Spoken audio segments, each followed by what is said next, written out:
Hello and welcome to A Woman's Heart. I'm Lisa Granger. We are still doing our special Flashback Favorites series where I'm revisiting some meaningful conversation I had on the radio before the podcast began. Even though these conversations may have happened a while ago, the information and encouragement are still relevant, and I can't wait to share them with you now. Today's flashback features Shannon Popkin. Shannon is a speaker, author, and podcaster. We talked about her book, Comparison Girl, and how to combat the comparison trap. You can listen to A Woman's Heart anytime on the podcast, and I would appreciate it if you would take just a few seconds to leave a rating and review to help others find this encouragement.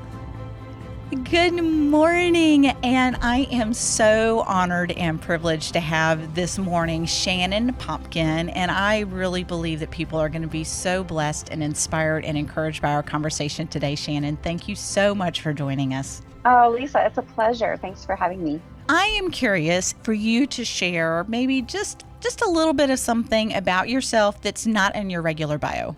Oh, wow. Well, I am going to be an empty nester this summer. How about that? Oh my, I'm familiar with that. Wow, good luck with that. We that may be another whole topic on the empty nest, because that's another whole world to discover. It and is. another world opening up for comparison as well. Oh, I know. Yeah, that's no fun. But I don't know. We're interested in just trying it out because we will celebrate our 25th anniversary this summer, my husband and I. And our youngest is going to be a senior next year, but all summer he's going to be working at a camp. So we get to try before you buy, right? Yes. Oh, there you go. You do. You kind of get to try it out. I had a similar experience. Our daughter, when she finished her senior year, went down to Texas and lived with her sister for the summer. So all of a sudden, I kind of went from having all the kids at home to, wow, over the summer, my son was home, but he was working so much that I was not prepared. It is a very bittersweet thing, as I'm sure a lot of people know. It's bittersweet. You're like, oh, I have some time for myself. And then you go, but I really miss them. I know. Yeah. It's a bittersweet thing. Yes, it is. My husband and I looked at each other and said, well, was our job. Our job is to raise our children so that they can fly. And this means that we did a really good job. And then I just kind of looked at him and went, darn it. Exactly. Yeah, exactly. It's what you want, but yes. So Well, you are getting ready to release your newest book, or it's been released. It's called Comparison Girl. And what's the story behind the story? Why did you write this book? Well, comparison is something that has plagued me in all the different seasons of life. So I just figured, man, I don't think this is going away. Right? No, it's not. And I admit, I looked up the media kit and I was reading all about the book, and I was slipping into the comparison game myself and just going, oh my gosh, I can't believe, I'm so blessed to be able to speak to her. And so I had to stop myself even on just that. And I know even in regular life, like you mentioned, so many areas we can compare in ministry, different seasons, and all of that. Right. Yeah. And isn't that interesting that those of us who serve in similar ways would step into comparison, even when we're talking about comparison? I think we have an enemy who doesn't quit. No, he does not. He does not. He doesn't quit at all.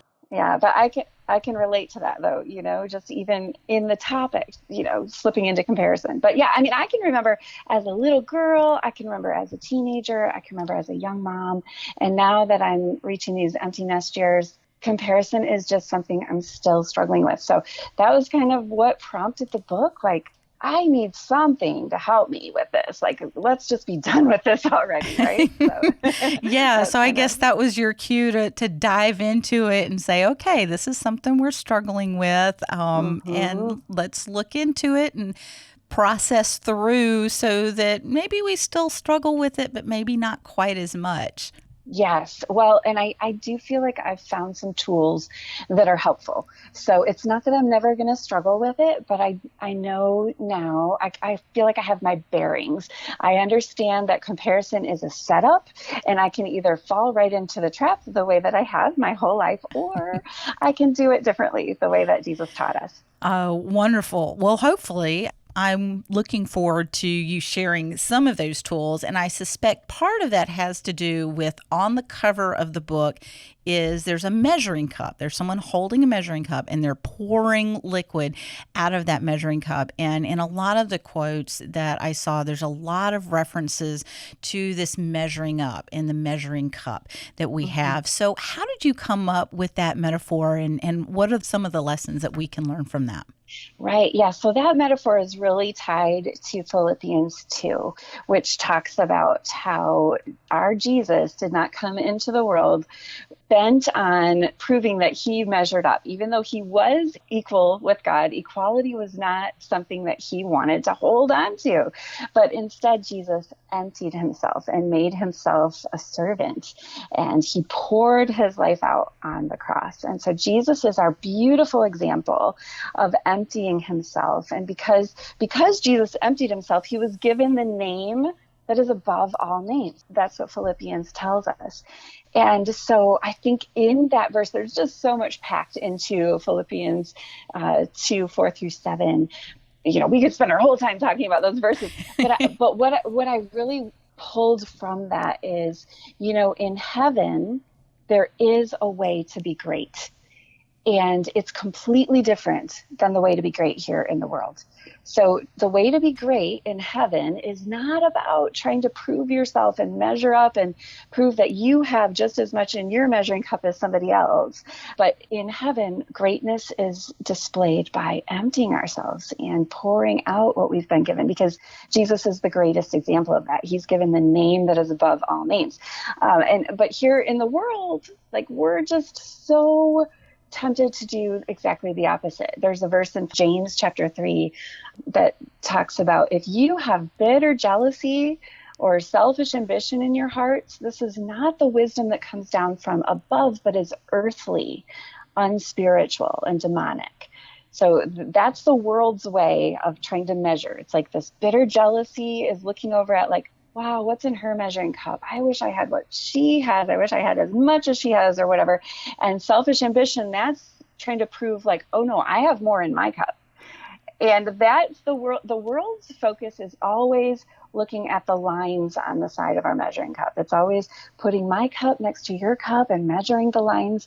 And again, Jesus would turn our attention to the spout and say, oh, you want to be great? That's wonderful. Jesus doesn't chide us for wanting to be great. He just shows us a different way.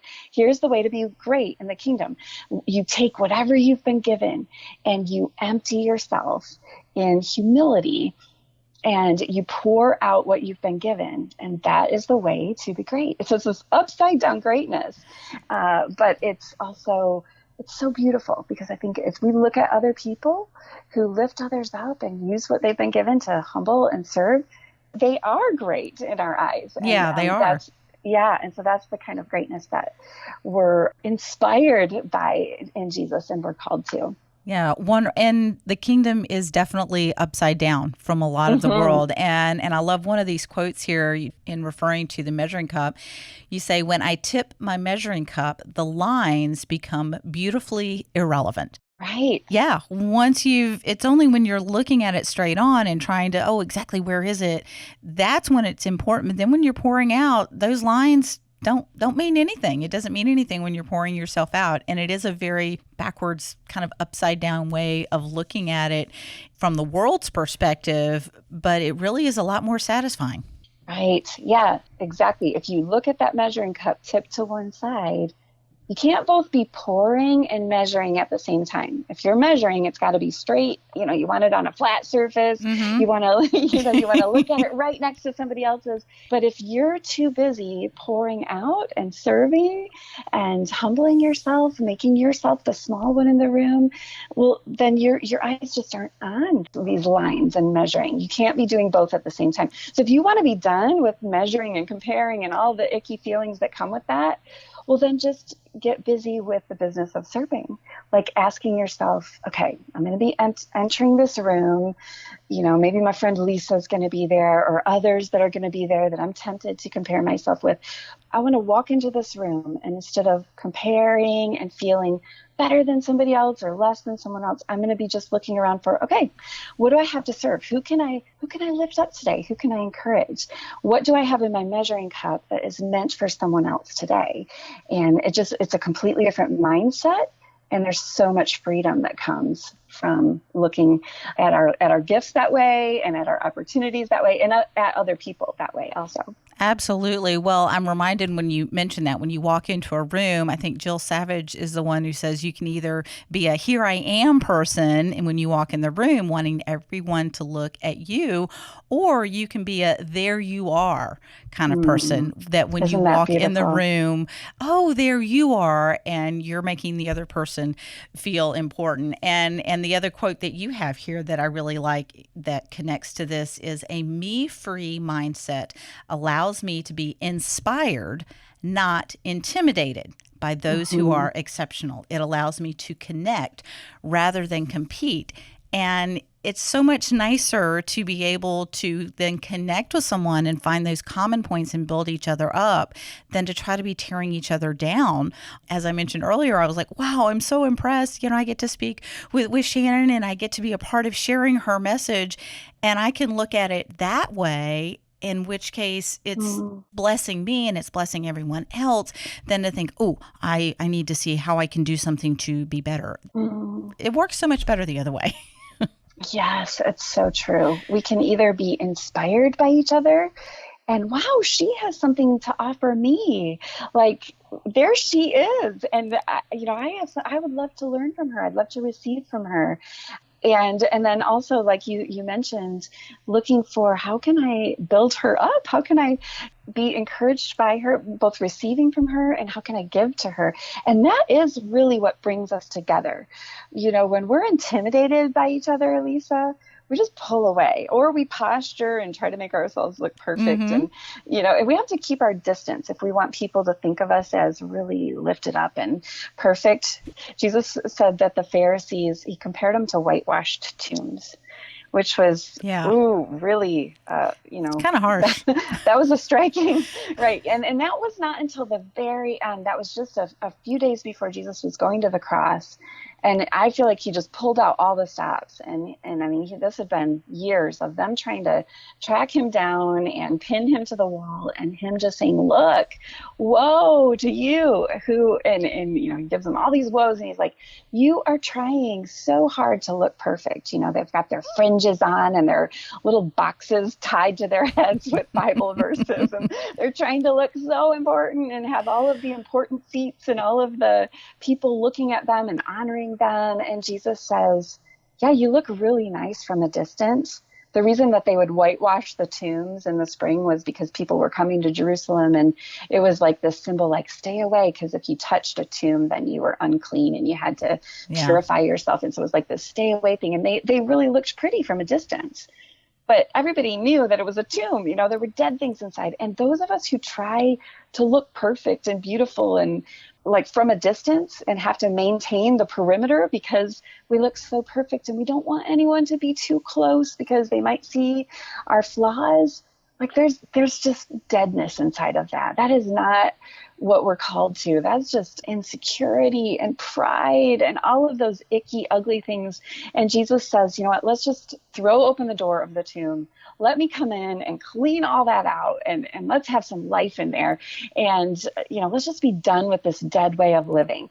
Let's open our lives up to each other and recognize we're all a work in progress. But hey, let's come together and find this community around, like, I'm not perfect, and I'm willing to let you know that. And I know you're not perfect either, but together we can follow God, and we can pour into each other and inspire this beautiful community that we're meant for. Absolutely. And in some of that, you talked a lot about the me focus is not really the way to do it. And so why is self-focus an unhelpful response when we're feeling less than with all that me focus stuff?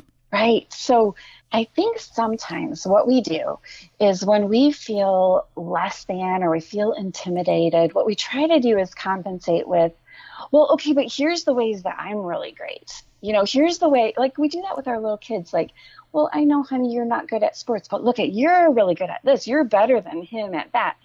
And that doesn't really accomplish what we're hoping for, right? And so feeling less than, trying to compensate it with, well, here's the way I'm greater than. And I think that's the whole idea of the whitewashed tombs. It's like, I know that there's ugly parts of me. I know that there are parts that are still, Jesus is still cleaning up, or ways that I'm just created less than. Like, I have less in my measuring cup, and it's just because God put less in there, right? Yep. And so, oh yes.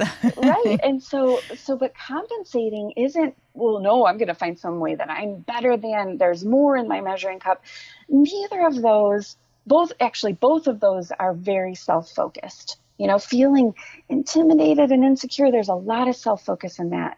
And trying to lift myself up and look perfect, there's a lot of self-focus in that. But what we want, what sets us free, is this me-free living, where I don't have to prove that I have more in my measuring cup. And if I have less in my cup, it's okay. Because sometimes God does put less in my measuring cup. And can I live with that? Can I live my life next to somebody who's more gifted in some way, or has more? God has given them more than me. Can I live with that? And humility says, yes, absolutely. Because my goal isn't to measure up. My goal is just to be who God created me to be, and be inspired by those who God has gifted in certain ways, and serve. Just use what I have been given. And all of us, that is something that all of us are 100% free to do, is just take what we've been given and pour our lives out. There's equal opportunity in serving. Absolutely. And I am constantly amazed at times, and so grateful that there are different people gifted in different ways, because it can, if I'm good at one thing and then somebody else is really good at something else, then together we can do even better things. And I really liked, I read through all of these quotes, and I really starred this one, and it said, my differences don't add to or detract from my value. They offer me unique ways to serve. Lifting up God and others with what I have and who I am gives me a place to belong, which isn't exhausting, it's exhilarating. Because when we can just pour and build each other up, it's exciting, it's exhilarating when I'm doing something that I'm good at, and they're doing something that they're good at, and then together we're doing something amazing. That feels awesome, as opposed to, well, I'm not really good at this, and somebody else is kind of lording it over you, going, yeah, you are no good at this. That's a really stinky feeling. That's so true, Lisa. And if I could just add one little thought to that, to that quote that you shared, I think it's easier to recognize, well, she's gifted in that way, and I'm gifted in this way. And then when we come together, we complement each other. Like that's kind of easy. What's harder is when she and I do this similar thing. We're gifted in similar ways. Like maybe we're both speakers, or we're both writers, or we're both, serve in music or some other way, right? We're both moms. And so there's where the closer match there is between her measuring cup and my measuring cup, the more temptation there is to compare myself with her. And that's where I think the common response is, well, just don't compare, just don't compare. And I would say, well, let's look at what Jesus says, because I never hear Jesus saying, don't compare. But if we have this me-free mindset of Jesus, where it's just not about measuring myself, it kind of, if I can get rid of all that icky of insecurity or pride or all those sorts of things we've already talked about, if I can clear those away and say, okay, she's a mom and I'm a mom, but there are differences. There are differences in our kids. There are differences in the ways that we are particularly gifted as moms. And when I'm around her, I'm inspired because she does this really well. I can grow from her. But I also recognize, what? I do these things well. Like, these are ways that I'm particularly gifted as a mom, and these are the needs that my particular family has. Or, we could take that sort of scenario into the workplace, or into the church, or into the neighborhood, the community, in my small group, wherever it is. I think owning our difference, recognizing like, this is what God has gifted me with, that's unique and different. And maybe it's even the background that I come from, or the skills that I've acquired, whatever it is. I have something to contribute that's different, and just owning that. Like, okay, I'm not good at that. She's a speaker and I'm a speaker and she's really better at this particular way of speaking. But here's who I am. I like to tell stories. I like to be funny a little bit. I like to, I like to make my audience feel comfortable. So that's where I'm gifted. I'm not going to be a really exceptional lecturer the way that she is, but I'm going to just use my gifts and pour out who I am, because there are different audiences who need my particular way of speaking, and there are audiences who need her particular way.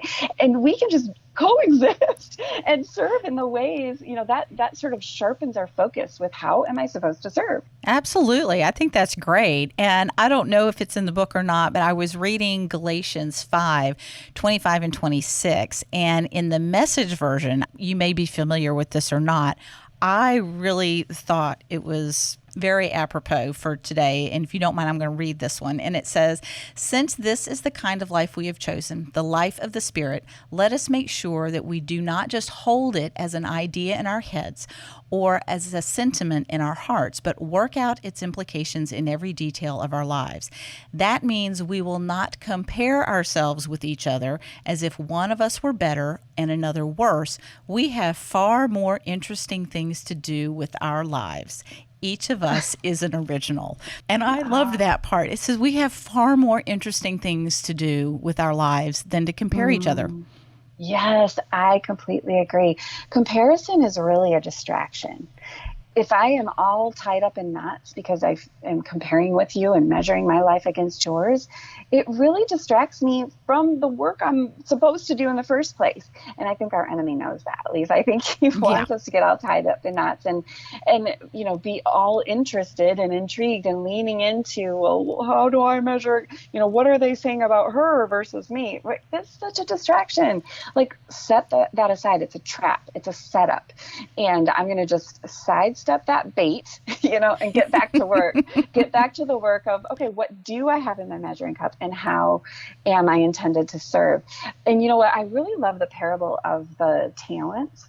Because, yes, if our listeners haven't read that recently, it's the story Jesus told where the master is leaving behind his wealth with 3 servants, and he gives one of them 5 talents, one of them 2 talents, and one talent. And a talent was like a weight or a measurement. It was like a 70-pound thing. And I think if Jesus's point was to say, you're all the same, like, don't compare, I think he would have told that parable, well, they all got 2, or they all got 3. Yeah. But he tells it so they have different amounts according to their capacity. They're given the talents according to what they can carry, their strength.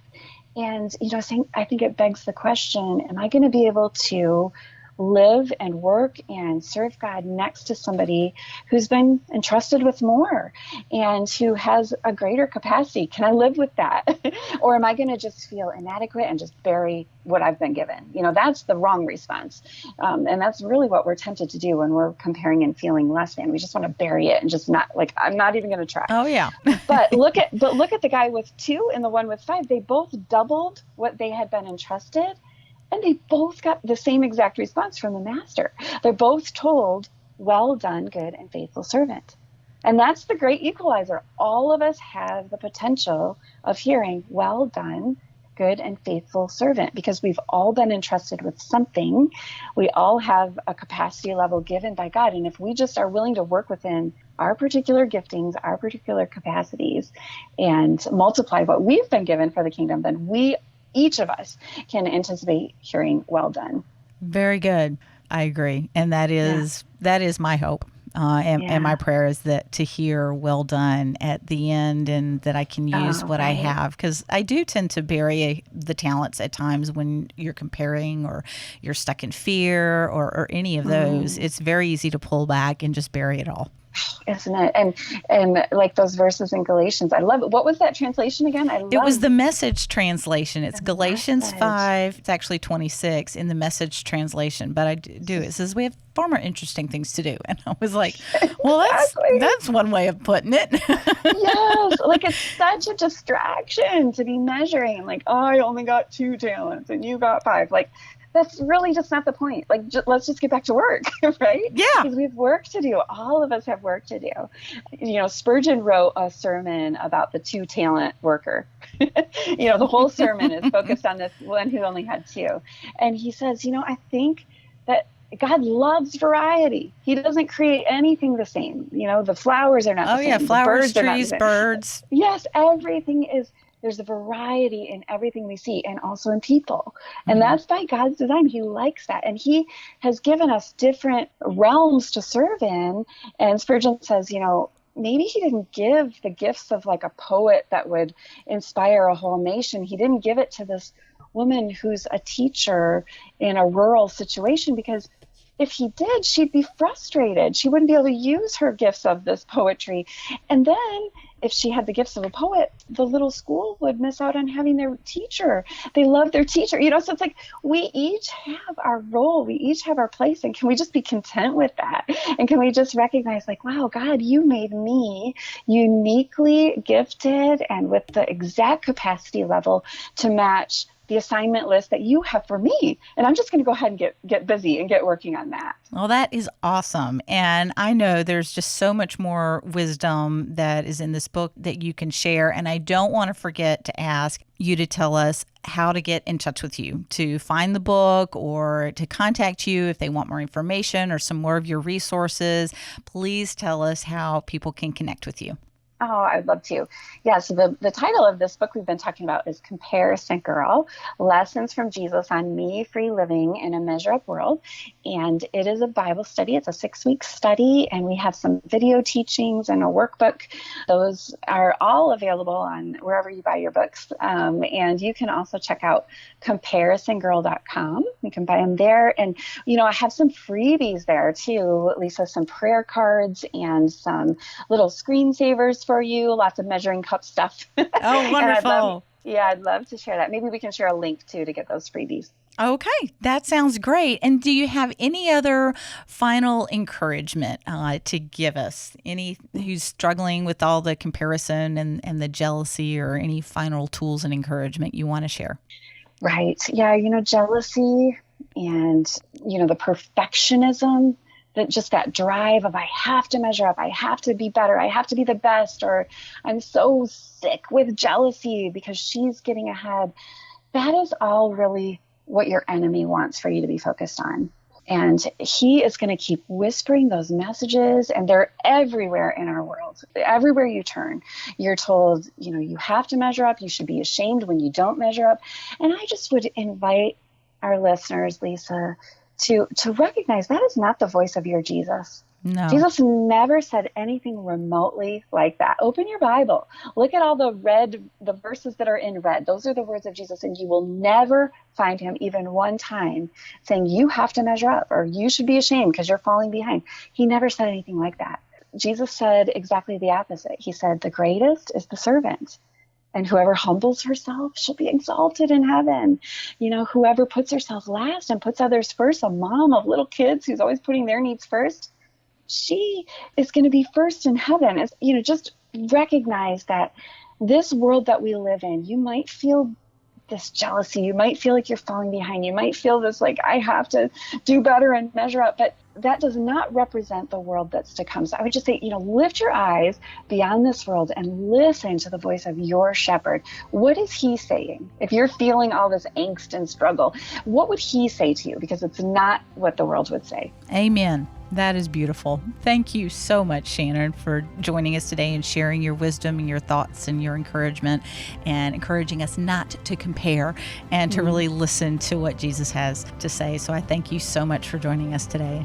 Oh, it's such a pleasure. Thank you for having me. Thanks so much for joining me today on A Woman's Heart. I'm Lisa Granger. I hope you enjoyed this flashback favorite with Shannon Popkin. Be sure to check out all her books and her podcast, Live Like It's True. She is also an engaging speaker if you need someone. Don't miss any episode of A Woman's Heart. You can find the podcast on all major platforms, and it would mean a great deal if you could take just a moment to leave a rating and review. Until next time, have a blessed day.